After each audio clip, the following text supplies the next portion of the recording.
Fittipaldi leading the challenge to Nigel Mansell going into mid-Ohio, round 14 of 16. Paul Tracy needing a win to revive his chances. The rest, realistically, playing for positions. As expected, the Penskes were in determined mood. Fittipaldi was quick in the first session of qualifying on the Friday.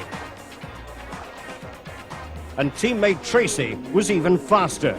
The team was optimistic that they could take maximum points and put the pressure on Nigel on the run into the championship. This was going to be quite a spectacle.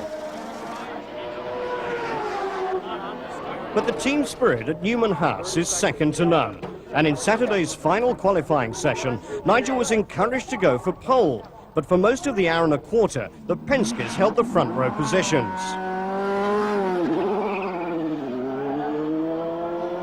Paul Newman, race fan and team owner, delighted to have seen his man Nigel Mansell in action at almost every venue throughout the year. And this venue was reminiscent of some circuits in Europe. Getting ready for the qualifying lap, very quick over here, second and third onto the short straight, fourth, keeping it in fourth now around a left-hander, very fast, 160 miles an hour.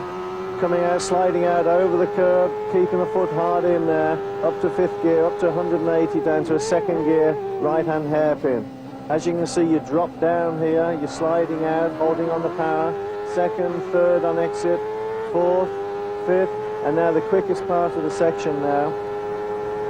Straight down the straight down here, a little bit of a kink, 195 miles an hour until you brake hard, down the second gear, round the right-hander, slip sliding a little bit, up the hill a little bit, over the crest of the brow, reminding me a little bit of Brands Hatch, down the hill, keeping it in second, exiting now into third quickly, then up over another rise in third, flat out, you can hear the engine revs go up, now down the next brow, third gear, over the hill again, up to fourth, 170, down to third, down here, very quick now, got to keep your concentration into a hairpin, down to second again, tucking in real tight, trying to keep the car in there, getting on the power, second, third, and up to fourth, and just hopefully, it might just pip the Penskes off the front row.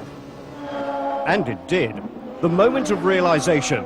Pole position to Mansell, beating Tracy by 1400ths of a second and bumping Fittipaldi off the front row. A dramatic session. 4 drivers laid claim to pole in the last 3 minutes, but when it mattered most, it was Nigel Mansell. That might be the most valuable pole position we've had all year. We gained another point. I mean, there's hardly anything in it at all, and I mean, it puts us 34 points in front going into this race. The team just did a beautiful job. I mean, we did some changes on the car, which you might have seen, and one of the changes was a backward step, the other changes was a forward step, so I mean, I'm just really thrilled that we just pipped the Penskes off the pole, because they were strong, and what can I say except, oh boy, I'm happy at this time, and it's going to be a real interesting race tomorrow, so no mistakes tomorrow, no problems hopefully, and we'll just see what happens. A rare moment of relaxation in a hectic season.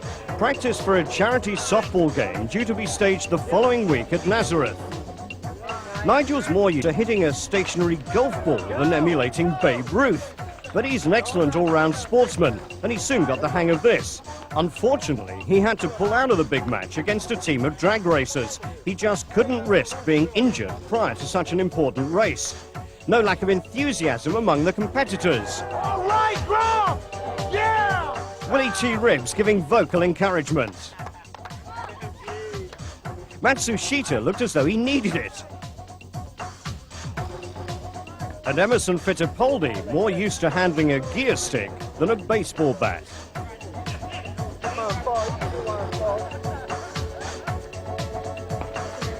Nigel, meanwhile, was disappointed to be missing out on what was so obviously a fun occasion. But the top priority was to ensure that everything was on course, with the championship in the balance.